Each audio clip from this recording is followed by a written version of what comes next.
میرے محترم بھائیوں اور دوستوں بزرگوں، اللہ تعالیٰ نے ہمیں اپنی بندگی کے لیے پیدا فرمایا ہے۔ ہماری زندگی کا مقصد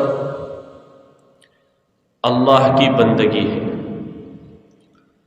اللہ نے ہمیں پیدا کیا ہے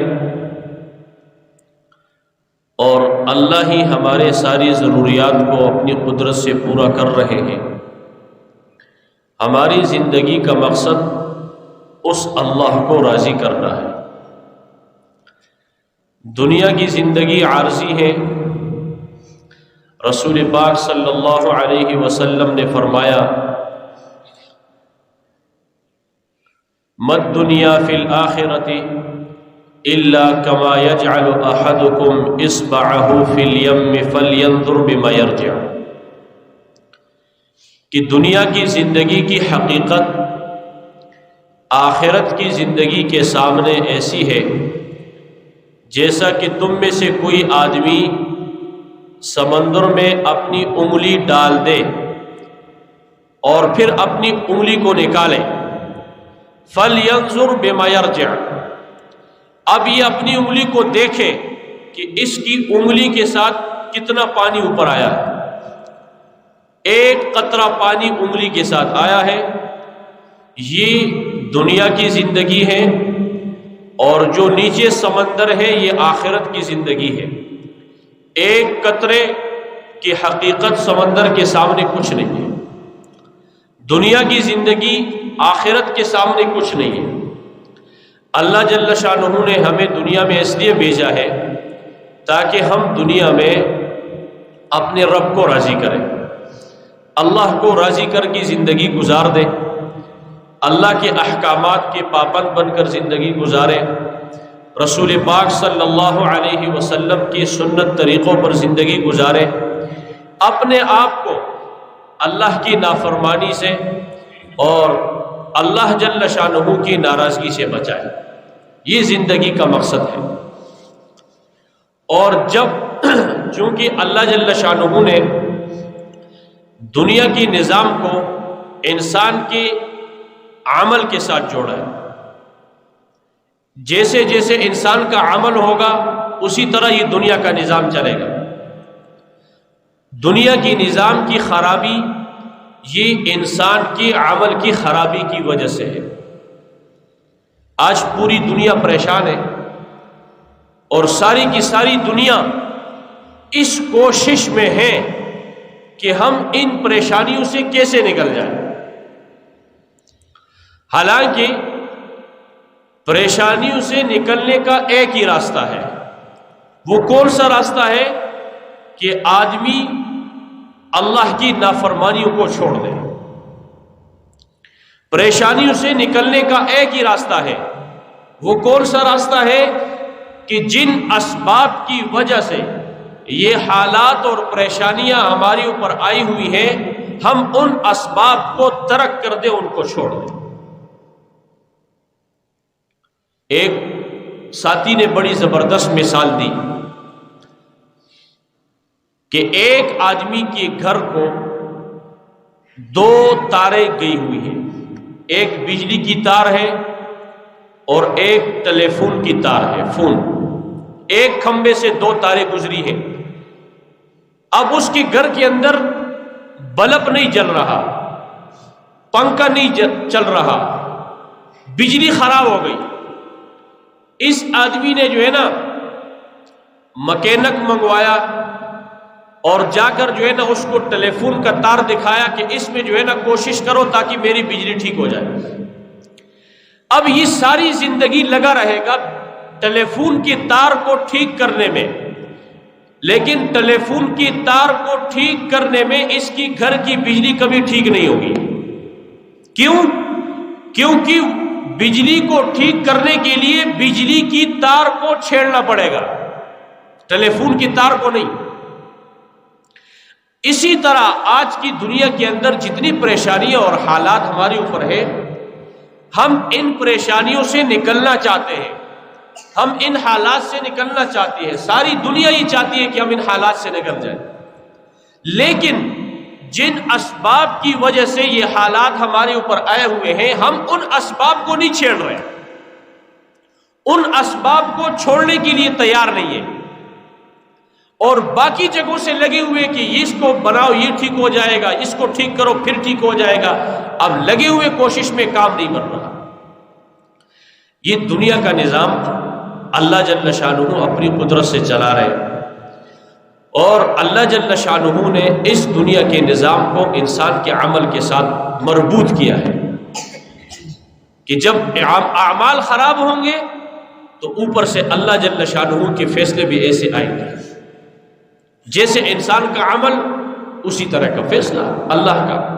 اگر ہم یہ چاہتے ہیں کہ احوال ٹھیک ہو جائے، حالات سنور جائے، اور ہمیں دنیا اور آخرت کی سکون، چین زندگی، راحت، اطمینان والی زندگی مل جائے، تو اس کے لیے ضروری ہے کہ ہم اللہ کی نافرمانیوں کو چھوڑ دیں، ہم اپنی زندگی میں اللہ کے احکامات کو پورا کرنے والے بن جائیں، ہم اپنی زندگی کو رسول پاک صلی اللہ علیہ وسلم کی سنت طریقوں پر گزارنے والے بن جائیں۔ کام بن جائے گا۔ ہماری ساری پریشانیاں یہ ہماری گناہوں کی وجہ سے ہے۔ اور دیکھو اللہ جل شانہ رسول پاک صلی اللہ علیہ وسلم نے ارشاد فرمایا، ان لکل دین خلقا، کہ ہر دین کے لیے اخلاق ہوتے ہیں، خلق کی ایک صفت ہوتی ہے۔ خلق الاسلام الحیاء، اسلام کی خلق کی صفت کیا ہے؟ وہ حیا ہے۔ اور جیسے ہم دنیا کی لوگوں سے حیا کرتے ہیں، سب سے زیادہ اللہ جل شانہ جو ہمارا رب ہے، ہمیں پالنے والا ہے، ہماری ضرورتوں کو پورا کرنے والا ہے، وہ اس بات کے سب سے زیادہ حقدار ہے کہ اس سے حیا کی جائے۔ اور جو آدمی اللہ سے حیا کرتا ہے وہ پھر اپنے آپ کو اللہ کی نافرمانی سے بچاتا ہے۔ اور جب اللہ جل شانہ سے حیا انسان کے اندر پیدا ہو گئی کہ انسان اپنے آپ کو گناہ سے بچا کر دین کی کاموں میں لگانے والا بن گیا، پھر اللہ جل شانہ اس آدمی کے دل میں اپنی محبت ڈالتے ہیں، اور پھر اللہ جل شانہ اس بندے سے محبت کرتے ہیں۔ ایک آدمی رسول پاک صلی اللہ علیہ وسلم کی خدمت میں حاضر ہو اور عرض کیا، یا رسول اللہ دلنی علی عمل اذا انا عملته احبنی اللہ و احبنی الناس۔ اے اللہ کے رسول، مجھے آپ ایک ایسا عمل بتا دیں کہ جب میں اس عمل کو کروں تو اللہ بھی مجھ سے محبت کرے اور لوگ بھی مجھ سے محبت کریں۔ ہر انسان کی خواہش ہے کہ لوگوں کے دلوں میں میری عزت ہو، میری محبت ہو، اللہ مجھ سے محبت کرے، یہ ہر مسلمان کی خواہش ہے۔ لیکن یہ مفت میں یہ چیز تو نہیں ملتی۔ رسول پاک صلی اللہ علیہ وسلم نے فرمایا، ازہد فی الدنیا یحبک اللہ۔ دنیا کے اندر، دنیا کی چیزوں میں بے رغبتی پیدا کر لے اپنے دل میں۔ دیکھو آج کل جتنے گناہ وجود میں آ رہے ہیں یہ عدمی زہد کی وجہ سے آ رہے ہیں۔ ہر آدمی کو دنیا کی خواہشات کی پورا کرنے میں رغبت ہے، اس کے لیے بھائی بھائی سے لڑ رہا ہے، رشتہ دار اپنے رشتہ دار سے لڑ رہا ہے، عدالتوں میں جاؤ تو لائنیں لگی ہوئی ہیں کیسوں کی، فیصلے نہیں ہو رہے۔ وجہ کیا ہے؟ کہ میرے دل کے اندر دنیا کی اتنی رغبت ہے کہ میں حلال اور حرام کی تمیز نہیں کرتا۔ جائز اور ناجائز ہر طریقے سے جمع کرنے کی کوشش کر رہا ہوں میں، بس میرے اکاؤنٹ میں مال آ جائے، میرے پاس کچھ آ جائے، چاہے وہ جس طریقے سے بھی آنا چاہے۔ رسول پاک صلی اللہ علیہ وسلم نے فرمایا اگر تو یہ چاہتا ہے کہ اللہ تجھ سے محبت کرے، اور اللہ کی قسم، اللہ کی قسم، اللہ کی سب سے بڑی نعمت وہ یہ ہے کہ اللہ اپنے بندے سے محبت کرے۔ بس ایک آدمی جھونپڑی میں رہ رہا ہے، خیمے میں زندگی گزارتا ہے، لیکن وہ دیندار ہے، دیانتدار ہے، امانت دار ہے، نیک ہے، اللہ کی نافرمانی نہیں کرتا۔ اللہ کی قسم یہ بندہ اللہ جل شانہ کو ان اربوں انسانوں سے زیادہ محبوب ہے جو محلات میں زندگی گزار رہے ہیں۔ میں نے پہلے عرض کر دیا کہ دنیا کی زندگی عارضی ہے، یہ مختصر ہے، اور آخرت کی زندگی کے مقابلے میں دنیا کی زندگی کی کوئی حقیقت نہیں ہے۔ پھر اللہ کے رسول صلی اللہ علیہ وسلم نے اس آدمی سے فرمایا اُزْهُدْ فِي مَا عِندَ النَّاسِ يُحِبُّوكَ، لوگوں کے پاس جو کچھ ہے ان چیزوں کے اندر جو لوگوں کے پاس ہے ان سے اپنے آپ کو بے رغبت کر دو، لوگ تم سے محبت کریں گے۔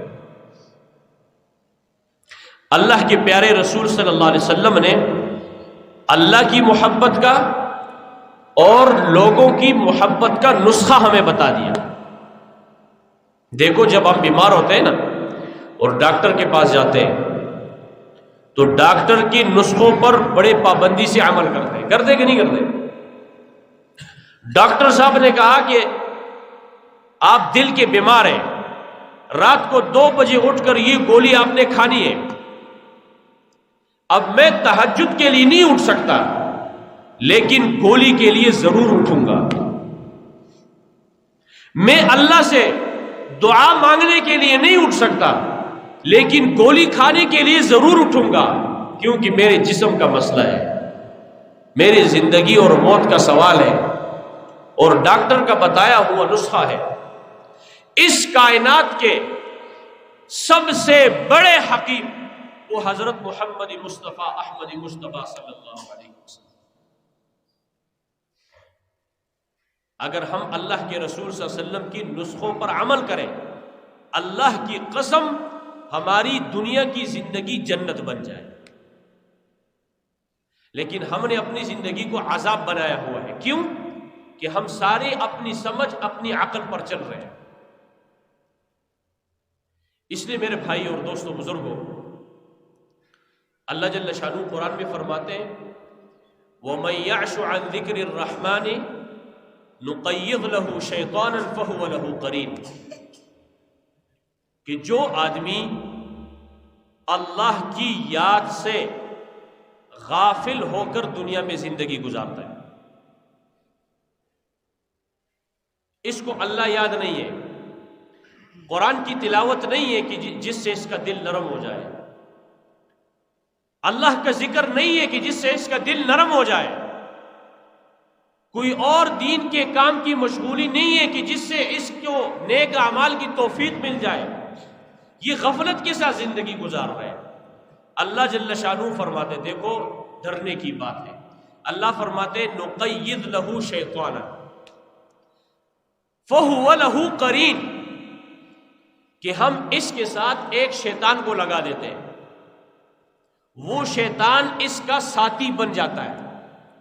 پھر اگر یہ آدمی صحیح راستے پر چلنے کی کوشش بھی کرتا ہے، یہ نہیں چل سکتا، وہ شیطان اس کو غلط راستے پر چلاتا ہے۔ اور پھر جو ہے نا، جب شیطان آدمی کا ساتھی ہو جائے تو پھر گناہ وجود میں آئیں گے، پھر نیکیوں کا ماحول ختم ہوگا، پھر گناہوں کا ماحول ہوگا، اور جب گناہ وجود میں آئیں گے پھر یہ کچھ ہوگا جو کچھ ہمارے ساتھ ہو رہا ہے۔ حدیث میں ہے، ابھی ترکی میں زلزلہ ہوا، اللہ ہم سب کی حفاظت فرمائے، جو مسلمان اس میں شہید ہو چکے اللہ ان کی مغفرت فرمائے، اللہ ان کی گناہوں سے درگزر فرمائے۔ ابھی جو ہے نا مختلف چیزیں چل رہی ہیں جی، یعنی یہ زلزلہ کہتے ہیں اللہ کی طرف سے نہیں ہے، یہ کسی نے کروایا ہے۔ لا حول ولا قوت الا باللہ۔ ہم اپنے گناہوں کا اعتراف کرنے کے لیے بھی تیار نہیں ہیں، توبہ کرنا تو دور کی بات ہے۔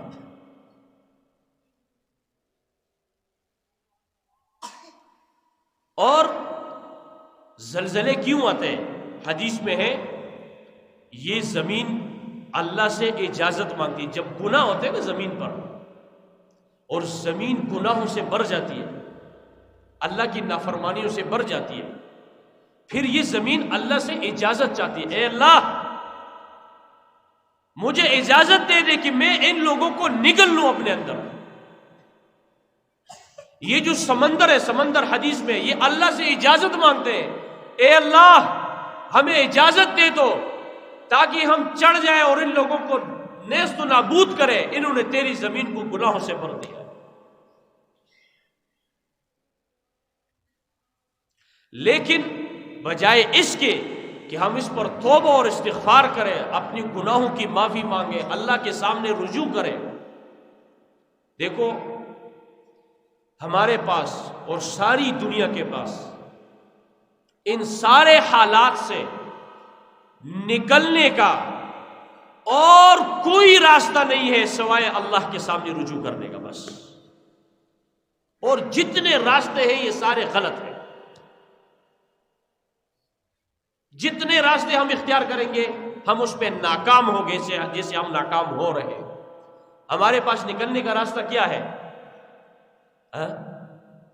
رسول پاک صلی اللہ علیہ وسلم نے فرمایا وَاسْتَقْبِلُوا أَمْوَاجَ الْبَلَاءِ بِالتَّضَرُّعِ وَالدُّعَاءِ۔ یہ کس کا نسخہ ہے؟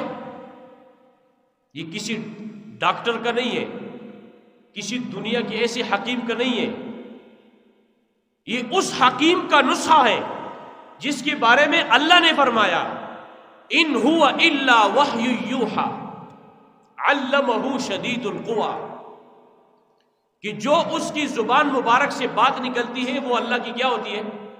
وہ اللہ کی طرف سے وحی ہوتی ہے۔ یہ اس حکیم کا نسخہ ہے۔ وہ کیا فرما رہے کہ مصیبتوں کی موجوں کا استقبال کرو بالتضرع والدعاء، اللہ کے سامنے عاجزی کے ساتھ اور دعا کے ساتھ۔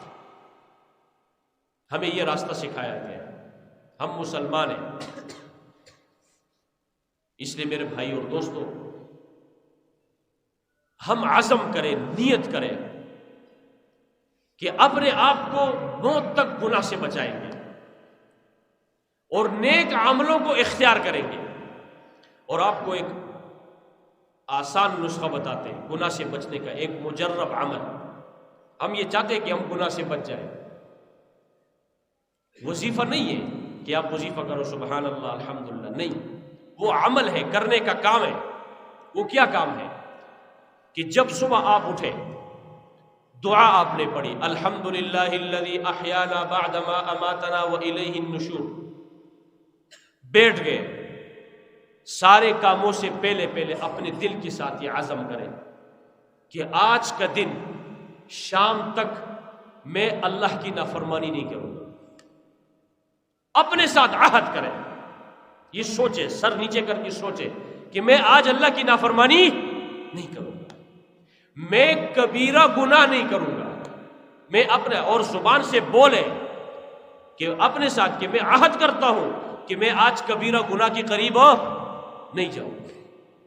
اب دن گزر گیا، رات آ گئی، اب شام اپنے بستر پر آرام کرنے کے لیے ہم چلے گئے، تو لیٹنے سے پہلے بیٹھ کر جو سارا دن گزرا ہے نا، اس سارا دن کا حساب لگائیں کہ میں نے صبح عہد کیا تھا کہ میں اللہ کی نافرمانی، میں جھوٹ نہیں بولوں گا، میں غلط نہیں دیکھوں گا، میں غلط نہیں سنوں گا، میں کسی کو دھوکہ نہیں دوں گا، میں کسی کے ساتھ ظلم نہیں کروں گا، کسی کے ساتھ زیادتی نہیں کروں گا، میں ناپ تول میں کمی نہیں کروں گا، میں ایک 2 نمبر چیز کو 1 نمبر بتا کر نہیں بیچوں گا، میں کسی کا حق نہیں ماروں گا۔